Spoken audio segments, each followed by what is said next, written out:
IELTS exam is challenging, but getting it once is not unachievable. I did my IELTS once and I got it once. I got the required mark once, and I'm going to give you tips on how I did it.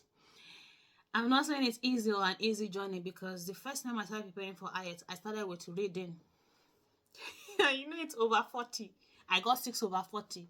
I just started crying like, oh, I don't think I can do this. If I'm getting 6 over 40 and I'm supposed to get like over 30, 35 to be qualified for having band 7, and this is me scoring scoring 6 over 40. What if is that not even band 0? So, but it's still me, the same me that got 8.5 at the first attempt. It's not that I'm very good in English, I'm the best at what I do. It's just practice, practice, practice, and giving something for God to work on.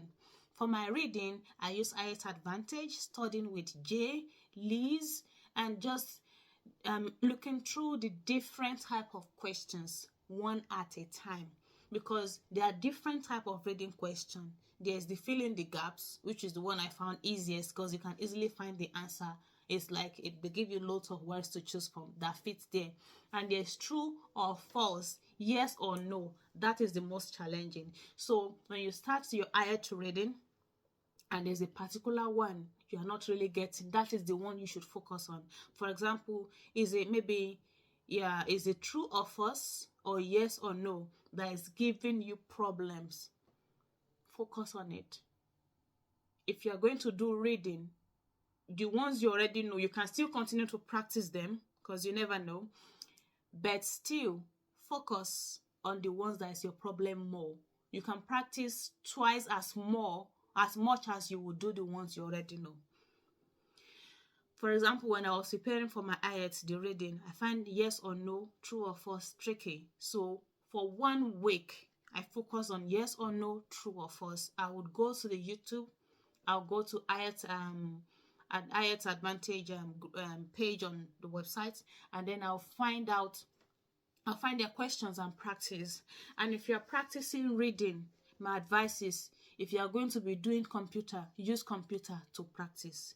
If you are going to be doing written, use paper to practice. At first, I started practicing my IELTS reading using computer, and I was getting high marks. I was getting 38 over 40. This is not the beginning. This is like after 2 months of intense practice, I was getting 38 over 40. I thought, oh my God, this is me.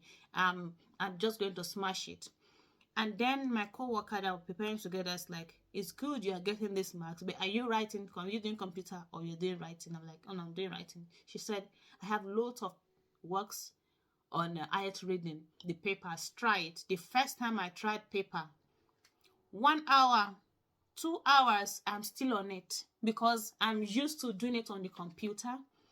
I was so slow at doing it with the papers. That's how I found out my weakness and started. I printed loads. 50 copies of reading. And I started doing them, timing myself and doing the reading with paper, because it's paper I want to write, not computer. So if you are going to be doing your IELTS with computer, practice with computer.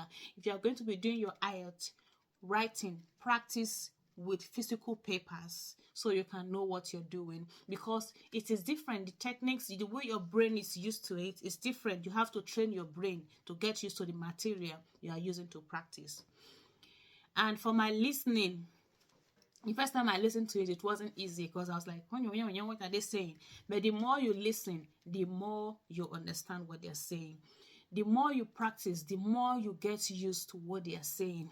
And for my listening, I just there's different fill in the gap. There's one that is the fill in the gap, because if you miss one, you don't know where they are. They are reading like a passage, and in between it, the response is there for you to fill in. But if you miss it and they've already gone, you don't know where they've gone. You don't know where you are. That's the end of that. And if you're looking for a high band, it might just be that one thing that is going to fuck everything up. So concentration is very important when it comes to the listening. You have to be like on point. You have to listen. You cannot in any point drift away, because once you drift away, that's it for that page you're answering. And it could be maybe 5 questions, it could be 10 questions that is gone. It now left for you to guess, which is not something I would advise. So for listening, concentration is very important, and you have to practice. Practice listening.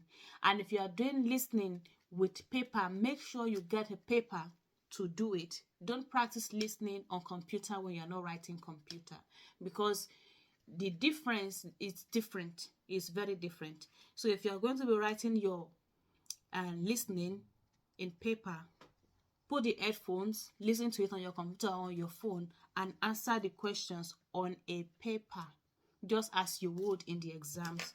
And if you are doing it via computer, use computer and listen just as you would when you get to the center. And then if you are trying to study for your IELTS speaking, just practice. The speaking is even the one that is easiest, because if you are working, you speak English every day. Just incorporate the IELTS practice into your speech. Like things you would normally say, like, oh, go and bring me a cup of tea. You are preparing, I would like a cup of tea. And for the speaking, you don't have to be very intelligent or ultra intelligent to get it once and for all. The most important is, are you articulate? Are you able to communicate a point for people to understand? For example, they can just ask you, what do you think about the sunbird? You don't even know what bird is. You've never heard of it. Give yourself time to think. Oh, that's a really nice question. I've never really thought about it, but now that you mentioned it, I can say it's an intelligent question that is worth thinking about. Actually, I've never been in an area with storm, but I would think it's a problem for the people over there dealing with the flooding that comes with it. Their livelihood is affected. Some would have to go to work. That will probably be affected as well. But I'm glad I'm in a country where storm does not affect us. The only thing we deal with is the intense heat. But I use my umbrella, and sometimes I put on the air conditioner in my room to make sure things are not too hot for me. Can you see? I don't know anything about what they're saying, but you try to join your words together and make sense. For example, they might ask you, what is the strongest bone in the body? You are not even an earth line. You don't know. Strongest bone in the body? I've never really thought about it, but that's an interesting topic I would like to know, because we need bone for the human structure, because I know bone is a very important part of the body, and it's really good for you to be able to walk and do things around. I can't imagine being without bone. You see, I don't know what the strongest bone in the body, but I formed a speech around it. You don't have to answer them like yes or no. If you don't know it, that's the end. No. For speaking, is just how well you can communicate for people to understand, how well you can speak around an idea. You don't have to get it on point. You don't have to have the knowledge of current affairs. Like I was preparing for my speaking exams, I prepare for loads of questions. What I was asked is totally different from what I know. During my speaking, they asked me something totally different from what I've prepared for. But because I already know the techniques around it, I don't know exactly what the question is, but I know how to parabolate around and articulate my words to make the examiner believe that this person knows what she's talking about, even if she doesn't exactly know what the topic. It doesn't have like a broad knowledge on the topic. She knows how to present herself in a situation where people are speaking English. She's able to communicate effectively in English. That's it about speaking. They want to see, can you communicate effectively with others in an English speaking country? That's it. They're not testing your knowledge on anything. The only thing they are testing your knowledge on is English. How well can you speak English in a situation, in any topic they bring to you? And talking about, which one is it? Listening, reading, writing, and speaking. That's it about IELTS. It was not something too difficult.